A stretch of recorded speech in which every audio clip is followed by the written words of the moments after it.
All right, this is Chat UTD. I've watched the Gary Neville and Sir Jim Ratcliffe interview now, so I'm going to talk about that, and I'm also going to talk about the stadium again. We'll start with the interview between Gary Neville and Sir Jim Ratcliffe. It was less offensive than I thought it was going to be. Gary Neville at times asked some probing questions and didn't let them lie. He continued to kind of probe and ask more, which I thought was better than I kind of expected it would be. But you have to say that it's a complete conflict of interest because Gary Neville is on the task force for the Regeneration Project and he's the voiceover of the video on all United's promos for the new stadium. And when they were talking very briefly about the new stadium, and this was before it was announced, obviously when Gary Neville was interviewing Sir Jim Ratcliffe, Sir Jim said, "Well, you've seen it, haven't you? It's amazing." And Gary Neville, "Oh, it's beautiful." Gary Neville saying it. It's like, yeah, that's a matter of opinion, which I'm going to come back to in a bit.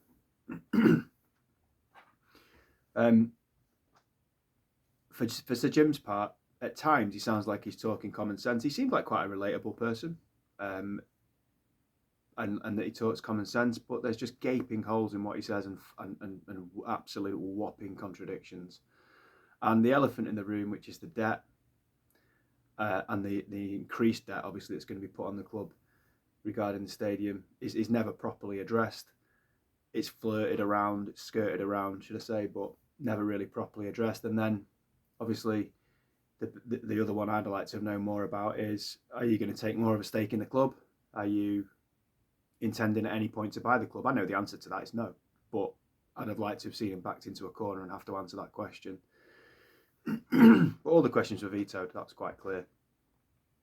As I said, what he said was full of holes. The problem wasn't addressed.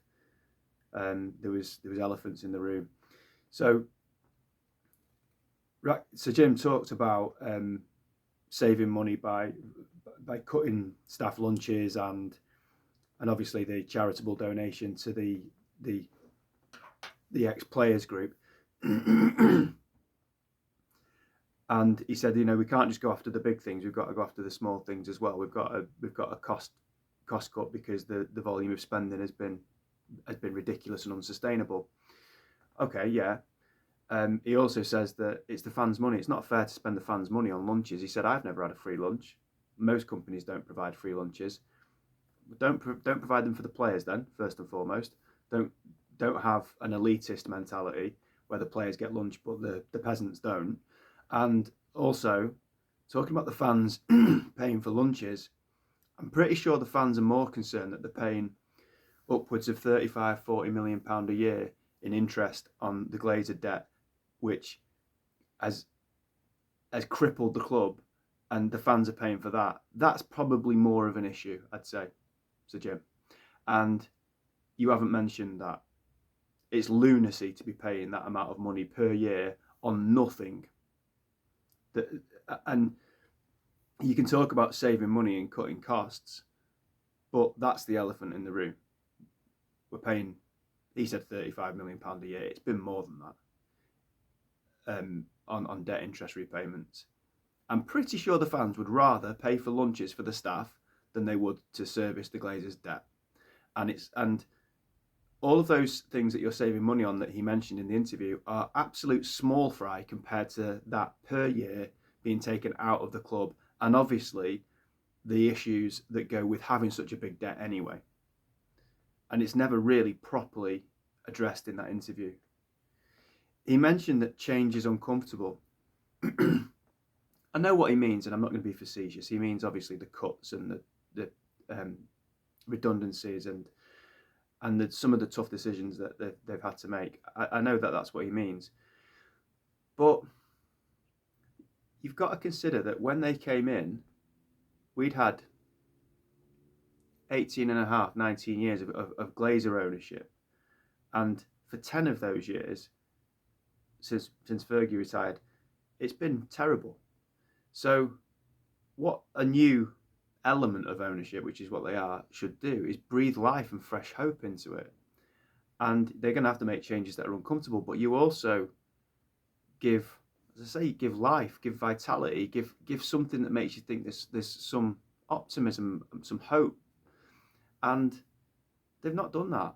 And there were so many open goals for me, and I've mentioned before, a bit of honesty at the start would have been nice, like as in a year or so ago, where the United fans know that the Glazers are the culprits here. But as I said in my video yesterday, don't come in and clear up the murder scene and then continue to finance them. You know, be honest and say, this is the situation. We'll have to batten down the hatches. We're going to have a bit of a siege mentality. We're in for an incredible rocky ride over the next few years, not months, years. And we can't promise anything, but we're going to try and incrementally improve it once we've flatlined. We're not even in a flatline situation at the moment. And people can say I'm being idealistic, but the truth it will out anyway. So he's made massive errors in the initial interviews he did last year by talking about this nonsense about elite performance, a culture of excellence, and that in 2 to 3 years' time we're going to be competing and trying to win Premier Leagues. It was never going to happen. He'd seen underneath the hood. He knew all the issues. So this is an interview where now he just looks stupid. Because people don't, well, I don't forget the interview he did a year ago. And he talks about change being uncomfortable. If you came in and took over from an owner that everyone loved, yeah, it would be very uncomfortable. People would be saying, well, Joel never did that. If Joel was fantastic, they'd say Joel wouldn't do it that way. Pretty sure not many people at United, certainly the fans anyway, who aren't involved in the actual day-to-day of the club, pretty sure none of us are going, oh, I wish Joel Glazer was still in charge of recruitment. So I'm picking a bit, but it stood out to me, so I thought it was worth saying. He spoke about the ticket prices, and there's a couple of things. He spoke about tiered ticket pricing for loyal fans, and he mentioned the fans that don't give their tickets away for Fulham at home and Bournemouth at home, but then go against Arsenal and Man City. And he spoke about rewarding loyal fans. I'm sorry, I just don't believe you. I just don't believe that that's what they're doing. When he was actually pushed on, have you sorted out what's going to happen with the tickets next year? No, and I don't have too much to do with that. I'll make your mind up. You've just gone into quite a lot of detail about what tiered ticket pricing would.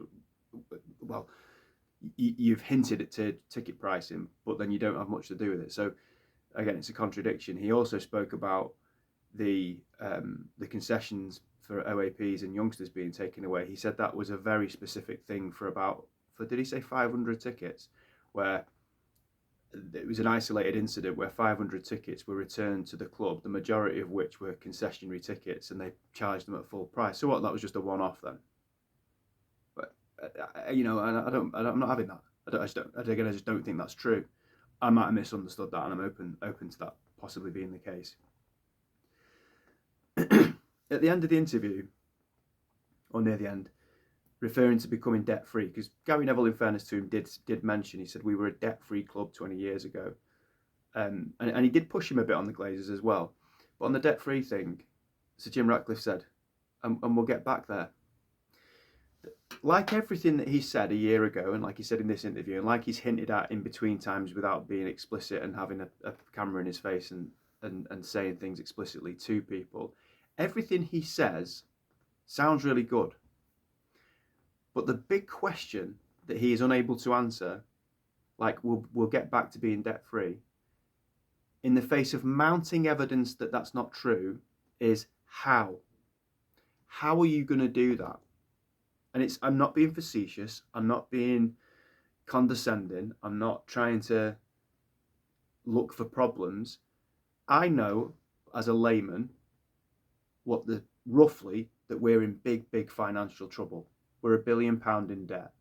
He said before we even bought a player, we have to write a cheque for £89 million in the summer.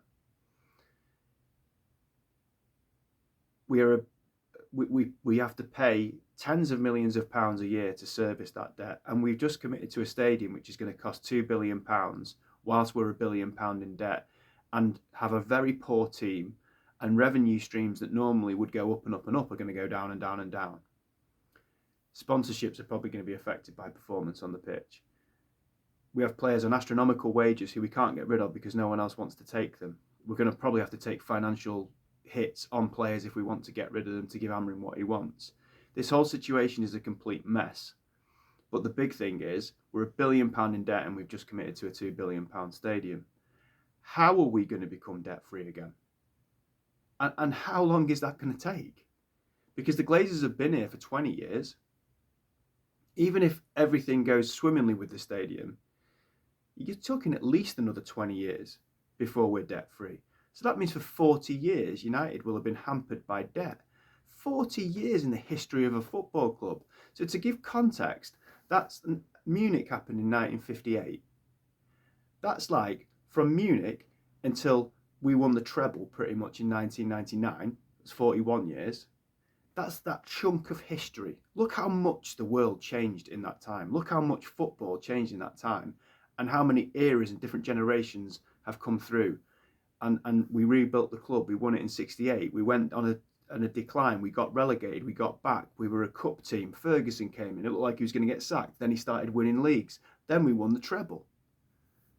I've just done it in a quick highlighted reel there, but 40 years. And that realistically is what we're talking about here.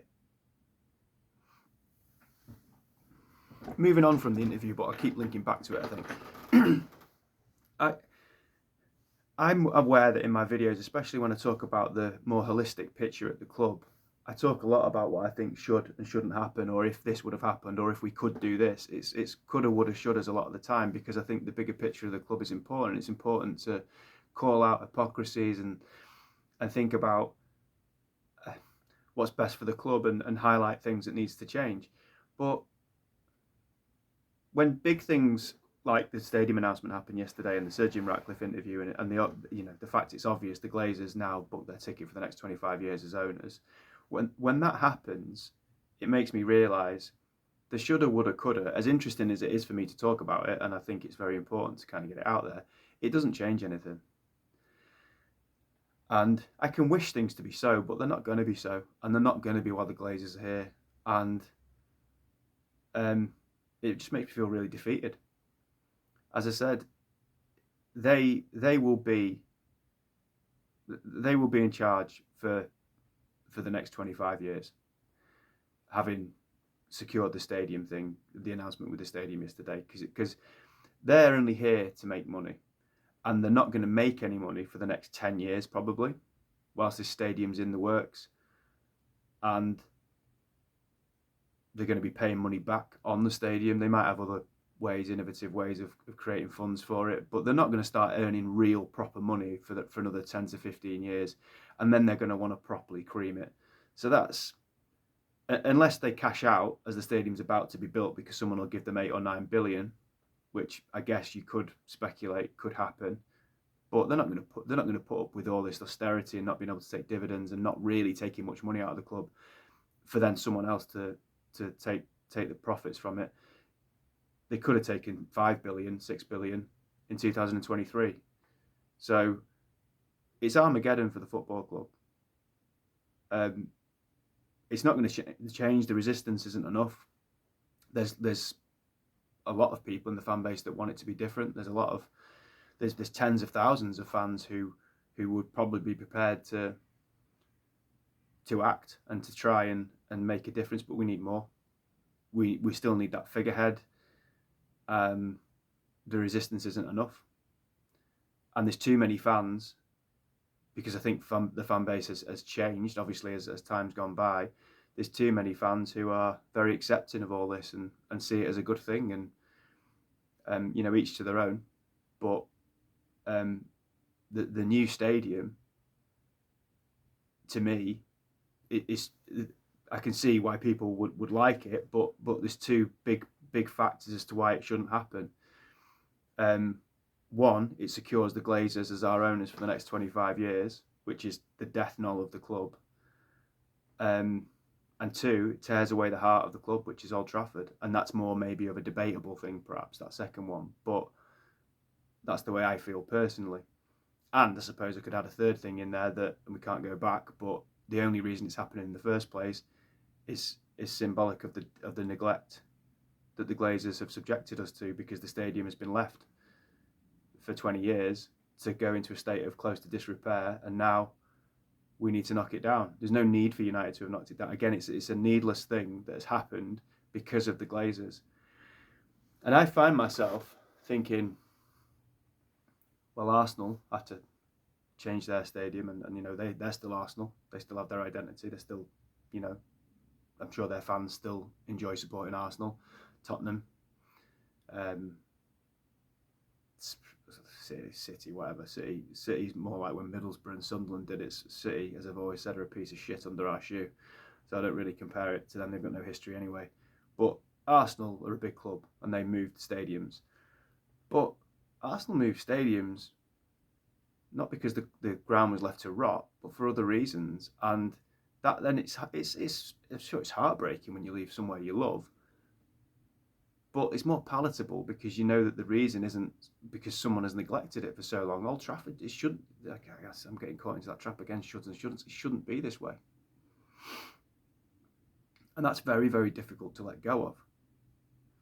And I mean, moving on slightly, fair enough, I've created this success criteria. It won't be everybody's success criteria, but my criteria for United moving forward as a football club is that we retain our soul and the link to who we are as a club and who we've always been, whilst still moving into a modern era. You can do that, that's possible.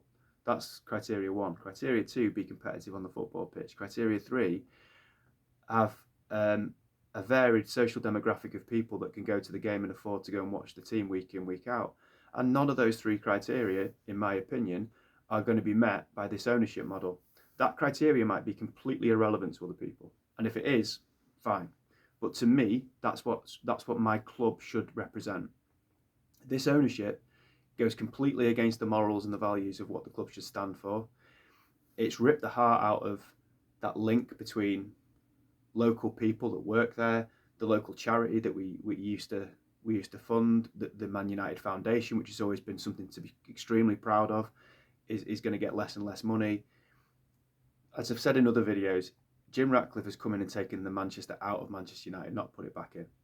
And you're not going to tell me that stadium is going to have 100,000 working class Mancunians in it, because it will have a minimal amount of working class Mancunians in it, because we won't be able to afford to go. Because it keeps coming back to the same thing. Where is the money coming from to fund the stadium? The ticket prices will be through the circus tent roof. And there's no getting away from, as I say, these elephants in the room, these very obvious things that are clear for everybody to see. We're a club essentially now, with the stadium in the offing, we're £3 billion in debt now. Let's just say, okay, let's just park that for a second. We're £1 billion in debt. I don't think I made this clear enough yesterday. I was speaking about Spurs and Arsenal on the pitch. They were quite settled when they made their moves to new stadiums. And I should have made it more clear. Off the pitch, Arsenal had prepared for this stadium for quite some time. And were still quite a successful team, but had cut their cloth accordingly because they knew that the stadium was on its way. But they were finishing top 2, 3, 4. And financially were making smart decisions. So they were a very financially prudent football club when they made that change. Spurs, an extremely financially prudent football club. Daniel Levy's the chairman. You talk about penny pinching, he's the master at it, but he runs that club very efficiently, and he always has done, financially anyway. And again, they were doing quite well on the pitch. We are a club in financial ruin. And they're using the stadium probably to try and claw us back financially, but you're putting more and more debt onto it. We're the opposite of speculate to accumulate. You know, we don't spend any of our own money. We just put more debt on it, hoping to accumulate money to I don't even know if it's to clear off debt. It's to line the Glazers' pockets. But anyway, coming back to the point, we're in a position of weakness both on and off the pitch. And they've made the decision that I don't think will come to fruition for 10 years. The new stadium, it won't. But how in the immediate term, or even in the next 2 or 3 years, are we going to progress financially and on the pitch? Because avoidance of catastrophe is the order of the day. Crisis management, as I've said before. And we're in that now. We're right in it. So a year's gone by, Avinos. This summer, we have a substandard squad. We're highly unlikely to be in Europe. We're only going to be able to add substandard players to an already substandard squad, because good players not only want to go and play for Arsenal, City, Liverpool, Chelsea, let's throw Newcastle in there, they're probably more likely to want to go the next step down, if you like, of player, probably want to go and play for Brighton and Notts Forest and Villa. And there's more probably. Sorry, there's 2 or 3 more, but anyway, you get the point. We're competing now with clubs that we used to be quite snobby about. Who else is in there? Brighton. Going to come to United, aren't they? Not necessarily so now. And so, squad development over the summer, how are we going to do it? It's just young players, just getting young players in there and seeing if it works. Trying to find gems and uncover gems. Now, I have to say, Aidan Heaven, don't know what he costs because I think it's an undisclosed fee. Aidan Heaven, right now, I'd say looks more ready to play first team football than Lenny Yoro, who cost £50 million. So if this is the type of young player they're able to go and uncover, then, brilliant.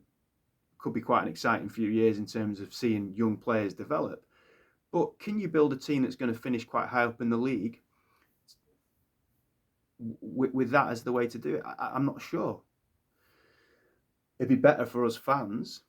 We'll enjoy it more, watching young players rather than a bunch of mercenaries that don't give a shit, that are on stupid money. 100% I'd rather watch younger players. But thinking about financially, again, just link it back on and off the pitch, there's no immediate light or optimism that this is going to get any better, because Amrim needs to probably release about 7 players from that squad and then would need to buy 7 players. That's not happening when you haven't got any money and you've already committed to paying £89 million without buying a player over the summer. As Jim Ratcliffe said, the club was close to bankruptcy. The club was close to running out of money. That's how bad it is. So you get substandard players on top of other substandard players. Your performance in the league doesn't get any better. You probably sack another manager, which costs you more money. You're not getting the benefits of European football. You're not getting the financial benefits of playing in the Champions League or probably even the Europa League. We've got £1 billion of debt. We're servicing the debt with high interest payments. And I think those interest payments go up in the next couple of years. And there's a new stadium in the works. So how does this get better? Again, I'm not being facetious. It's a genuine question that I just don't understand. How does this get better?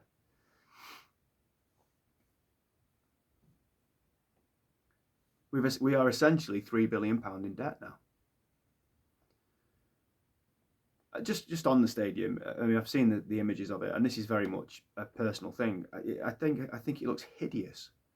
It does look like a circus tent, which you're almost thinking, are they taking the piss out of us here? Is this an alternative universe where someone taps you and wakes you up and says it was all a joke? Because that's what it kind of looks like.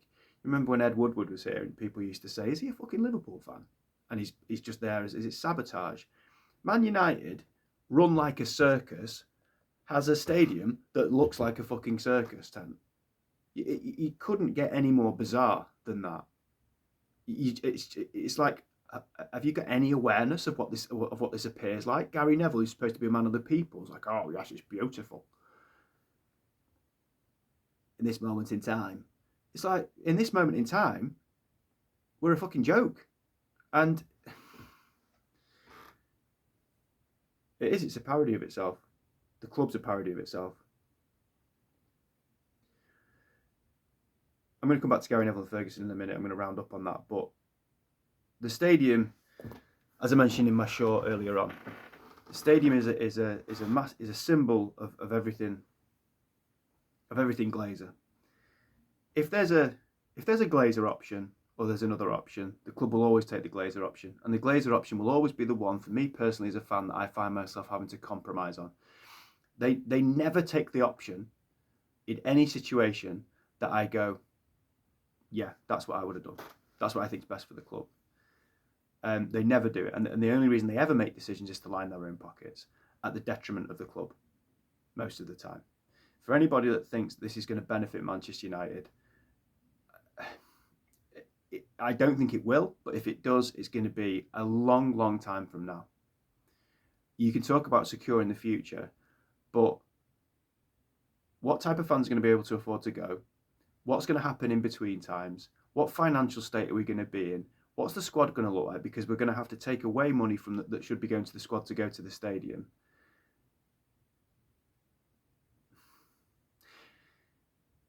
I don't say this to sound arrogant. I say it because this is the way I feel. And I felt like this when Sir Jim Ratcliffe first came in.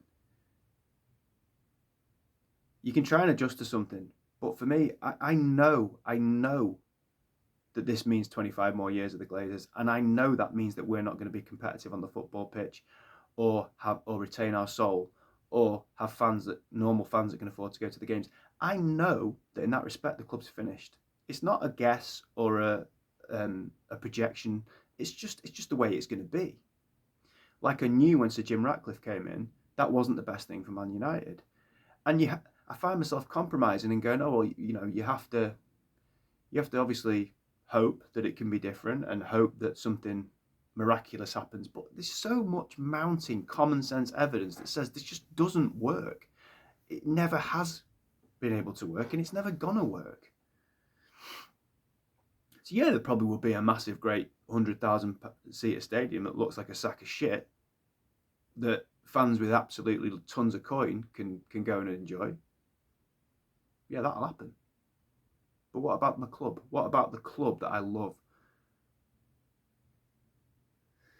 As someone said it was an FC United video actually. It was from years ago, but I only watched it a couple of weeks ago. It's a smart guy. He said, "It's like paying someone's mortgage and them living in your house." Paying someone's mortgage for them to live in your house. That's what it feels like with the Glazers. And on FC United, I think people that watch the channel know I went a couple of weeks ago, and I'm going to go again on Saturday with two of my lads. I took one of my lads last time, and one of the songs is very apt for this situation at the moment. I thought love was standing on the Stretford end. Now that's for someone else and not for me. Glazers out to get me. That's the way it seems. Disappointment, heartbreak on my knees. And then the next bit's about FC United. But that sums it up with the Glazers. Never a true word spoken. Just to sum up, started with Gary Neville. I'm going to end with him and Ferguson. Gary Neville's a capitalist. He is. Does he love Man United? Yeah, I think he does. We can talk about his co-coms, and we can talk about some of the things he says and the way he comes across. And Gary Neville can be a bit of a parody of himself at times. Gary Neville's a United fan. Gary Neville loves Man United. I have no doubt about that whatsoever. But Gary Neville's a capitalist, and he's probably got massive opportunities as well from this regeneration project. And I think he genuinely probably thinks this is a good thing. But it's really disappointing that someone who was a man of the people, that wasn't the best player for Man United, but always someone you could look to as a standard bearer, as somebody who got it. Disappointing to see him involved in this. As I say, the interview wasn't as bad as I thought it was going to be, but still, it's not good. And then the wizard himself, the great man, Ferguson, says yesterday, we've all had great memories at Old Trafford, but it's time to be brave and move into the future. It's in really bad taste. I'm sorry. He shouldn't have said anything. He never spoke up about anything during the takeover. He's never spoken up against the Glazers, and he's always been basically someone who shielded and protected them. And Sir Jim Ratcliffe is getting, rightly, absolute pelters left, right and centre for doing the same thing Ferguson did for 8 years. Ferguson was 2005 to 13, he was their shield with David Gill. We had a period where no one was the shield until 2023, and now it's Sir Jim Ratcliffe. Sir Alex Ferguson is the greatest manager of all time, and he gave me memories that I will, it's the fabric of who I am as a football fan, and my identity as a United fan. I felt invincible as a Manchester United fan when he was the manager. I always thought everything's going to be all right because he's there. And that will never, ever be taken away. and I will always be grateful for what he did.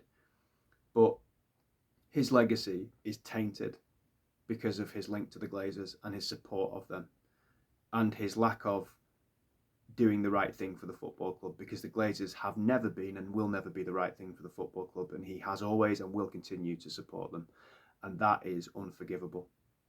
That part of what he's done is unforgivable. The rest is, I try and separate it. Okay, hopefully that's a bit more considered today than yesterday. Thanks if you tuned in to the BBC. Thanks if you watched. A defeatist. Glazers out.